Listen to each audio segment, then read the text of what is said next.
नमस्कार। जय गुरुदेव। अद्भुत, आश्चर्यजनक किंतु सत्य। जी हाँ, ये किताब ऐसे अनुभवों का सार है, ऐसे अनुभवों का संकलन है जहाँ परिजनों ने गुरुदेव के आशीर्वाद से, कृपा से अपने जीवन में चमत्कार पाया, अपने जीवन में परिवर्तन पाया, अपने जीवन में कुछ ऐसा पा लिया जिनकी उन्हें उम्मीद नहीं थी। हालांकि गुरुदेव जब तक भौतिक शरीर में रहे तब तक अपने हर शिष्य, हर परिजन को ये कहते थे कि बेटा, मैंने तेरा काम तो कर दिया, पर ये किसी को बताना मत। अगर तुम सबको ये बताते रहोगे तो सब मुझे एक सिद्ध संत समझ लेंगे, चमत्कारी बाबा समझ लेंगे, और फिर मेरा काम करना मुश्किल होगा, यहां से वहां तक लाइन लग जाएगी। मुझे आदेश मिला है एक लोक सेवी का जीवन जीने के लिए, लोगों को अध्यात्म का सही मतलब समझाने के लिए। अतः मेरी चमत्कारों को तुम कम से कम मेरे जीते जी, कम से कम मेरे भौतिक शरीर में रहते हुए मत बताना। तो हालांकि गुरुदेव के जब भौतिक शरीर में वो थे तो भी कुछ साधक, परिजन, शिष्य अपनी घटनाओं का उल्लेख कर देते थे, किंतु फिर भी गुरुदेव इन सबको मना करते थे।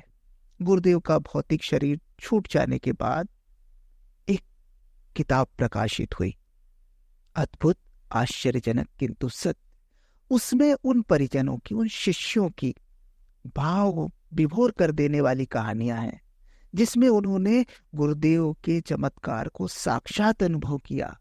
गुरुदेव के भौतिक शरीर छोड़ देने के बाद भी सूक्ष्म जगत से गुरुदेव कैसे काम करते हैं, स्थूल शरीर में रहते हुए गुरुदेव ने कैसे लोगों का जीवन बदला, इन्हीं सब कहानियों का संकलन है इस किताब में। तो इस किताब की श्रृंखला में जो कहानियां आएंगी वो शिष्यों के स्वयं के अनुभव है। हम उनका नाम लेकर यहाँ पर इन कहानियों को पढ़ने का प्रयास करेंगे। इन कहानियों को आपको बताने का उद्देश्य किसी प्रकार के अंधविश्वास या अंधश्रद्धा को बढ़ावा देना नहीं है, बल्कि ये कहानियां आपको बताएंगी कि अगर अपने गुरु में, अपने आराध्य में, अपने इष्ट में एक निष्ठ हैं हम, समर्पित हैं हम, श्रद्धावान हैं हम, तो निश्चित रूप से हमारे जीवन में भी चमत्कार हो सकते हैं।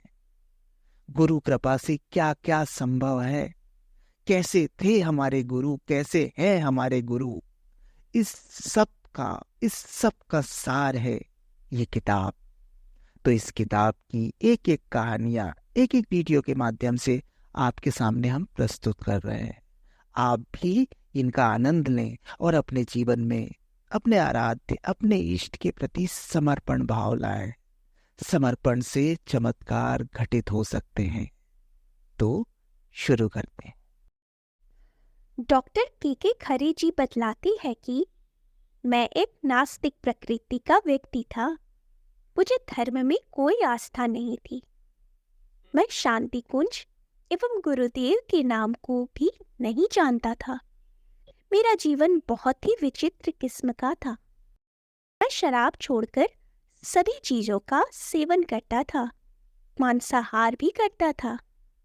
एक दिन अचानक एक व्यक्ति से मुलाकात हुई जो गाड़ियों के ट्रांसपोर्ट का व्यवसाय करता था। उनका नाम वीरेंद्र सिंह था। वह चेन स्मोकर था। एक दिन मैं उनके पास बैठा था। स्मोकिंग की वजह से उनके मुंह में छाले पड़ गए थे, लेकिन मैंने देखा कि उनके दोनों नेत्रों के बीच से प्रकाश निकल रहा है। मैं देखकर आश्चर्य से भर गया।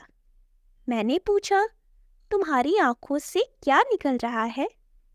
तो उसने कहा कि मैं तुमको यहाँ नहीं, बाद में बताऊंगा। बाद में उसने बताया कि मेरे गुरुदेव है श्री राम शर्मा आचार्य जी। मैं उनका शिष्य हूँ। उसकी बातों से मुझे बड़ा आश्चर्य हुआ। धीरे धीरे मुझे वह गुरुदेव के बारे में बताने लगा। मुझे मिशन की जानकारी हो गई। वह मुझे प्रत्येक कार्यक्रम में बुलाता था। उस समय मेरे क्षेत्र में आचार्य जी के मिशन का कोई प्रचार नहीं था। 1992 की बात है। शांति कुंज की टोली मेरे क्षेत्र में आई थी। वीरेंद्र सिंह जी बहुत परेशान थे। उन्होंने मुझसे कहा, भाई साहब, शांति कुंज से लोग आए हैं, कार्यक्रम कराना है, आप सहयोग करें। मैं सहर्ष तैयार हो गया। मैंने जगह आदि की व्यवस्था कर दी। कार्यक्रम बहुत अच्छे ढंग से संपन्न हुआ। जिस दिन पूर्ण होती थी, टोली में आए भाई बोले, डॉक्टर साहब कुछ दक्षिणा दीजिए। उनकी बातों को सुनकर मैंने सोचा कि ये लोग भी शायद ठगने खाने वाले हैं, पता नहीं क्या मांग रहे हैं। मैंने कहा, मेरे पास कुछ नहीं है देने के लिए।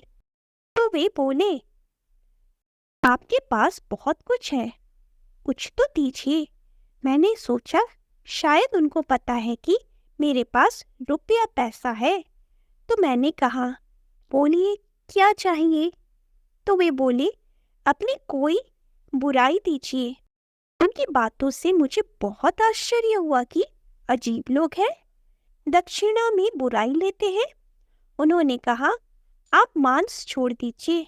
मैंने कहा, यह मेरे बस का नहीं है। उन्होंने कहा कि आप इसकी चिंता मत कीजिए, आप केवल संकल्प लीजिए, आपकी बुराई अपने आप छूट जाएगी। उनने जबरदस्ती मुझे अक्षत पुष्प दे दिए। उसके पश्चात मैंने गायत्री माता को प्रणाम किया, किंतु उनके बगल में गुरुजी माताजी के चित्रों को देखकर मैं बहुत हंसा कि ये कैसे भगवान, ये मेरी क्या बुराई छुड़ाएंगे। मैंने केवल गायत्री माँ को प्रणाम किया, गुरुजी माताजी को प्रणाम भी नहीं किया। सोचा साधारण वेशभूषा में ये मेरे ही जैसे सामान्य व्यक्ति है, मुझे बिल्कुल श्रद्धा नहीं हुई। इस प्रकार कार्यक्रम समाप्त हुआ। 15 दिन बीत जाने के बाद मांसाहार की ओर से मेरा मन हटने लगा और धीरे धीरे मेरे दुर्वर्षण दूर हो गए। 1993 के लखनऊ अश्वमेध यज्ञ में मैंने माताजी से दीक्षा ली। 3 महीने का समय दान भी दिया। आज मेरा पूरा परिवार गुरु कार्य में संलग्न है। शताब्दी वर्ष ही मेरा रिटायरमेंट हो चुका है, जबकि मेरा पेंशन, प्रोविडेंट फंड आदि का कार्य बाकी है। लेकिन मैं यहाँ चला आया हूँ क्योंकि मेरे लिए गुरु कार्य से बढ़कर कोई कार्य नहीं है। गुरु कृपा से मेरे जीवन के सारे दुर्गुण दूर हो गए। मैं एक अच्छा इंसान बन सका। जय गुरुदेव।